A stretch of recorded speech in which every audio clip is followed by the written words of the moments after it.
What does it mean to be a disciple? This is the question that today's scripture readings invite us to ponder. In the Acts of the Apostles, we see Paul and Barnabas as partners on mission, men on the move, traveling widely to spread the gospel. Apprenticed to the very person of Jesus, they are committed to a way of life.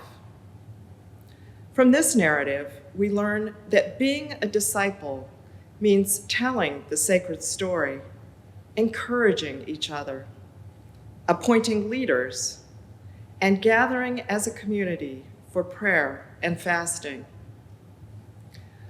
Paul and Barnabas did not sugarcoat this calling to follow Jesus. Instead, they named the reality of hardship and struggle, ever present in the face of resistance and danger. How are we, as followers of Christ, urged to persevere, to stay the course, not only in encountering outward resistance, but when wrestling with the resistance in our own hearts? The vision of John in the book of Revelation is a message of great hope and assurance for discipleship. We are not alone. God dwells with us, accompanies us. The Holy One, who wipes away every tear, transforms suffering and discouragement, and indeed makes all things new. God's creation did not happen only once in the beginning to remain static for all time. Rather, God is creating here and now, continually, in an ongoing way. We need only look to the seasons of nature to see this ever-changing creative activity. In today's gospel reading, Jesus is offering his last will and testament, a scene that falls between the sharing of the Last Supper and foot washing and the betrayal and arrest of Jesus. Knowing that his time is short, Jesus tenderly addresses the disciples as my children. He voices the one thing that was most important for them to hold on to, saying, I give you a new commandment, love one another.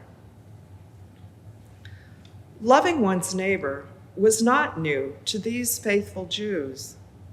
What was new was that this instruction was on the lips of Jesus, and he made it very personal, saying, as I have loved you, so you should also love one another.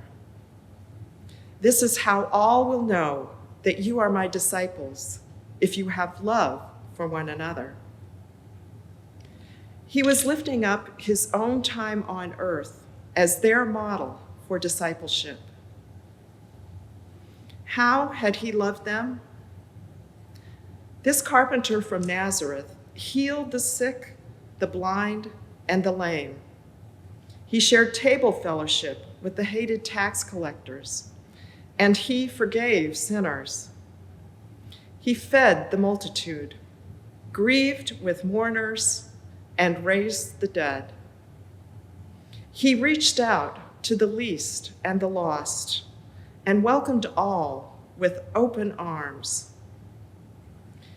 In the supreme act of servant love, he cradled and washed their dusty feet, and he sacrificed his life on the cross for them and for us. What does it mean to be a disciple? When my mother died, a friend wrote, "You will keep her memory alive by living into her virtues." It was the most consoling and yet the most challenging thing that anyone could have said. It was consoling because my mother was a person of great virtue, and here was a concrete way to hold on to her legacy. I could do the things she did, support the causes she held dear, but living into her virtues required more. It required me to be in a new way. It required me to live with greater intentionality, to live into the purity of my mother's generous, Christ-like love. She received all without judgment, and this was mine to live into.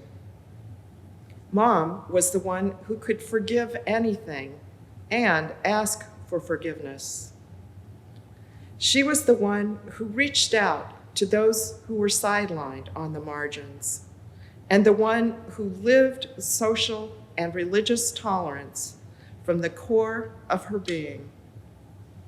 As she did, so must I. What does it mean to be a disciple? It means that we must love one another with all that we are, because how we live into the love of Jesus is what defines us as his own. As receivers of that redemptive love, we are called to embody the love of Christ, to become a community of healing mercy, kindness, inclusion, compassion, and forgiveness. Being a disciple means that we hold Jesus and each other close. It means that we hold with confident trust the truth that God can and does and will make all things new.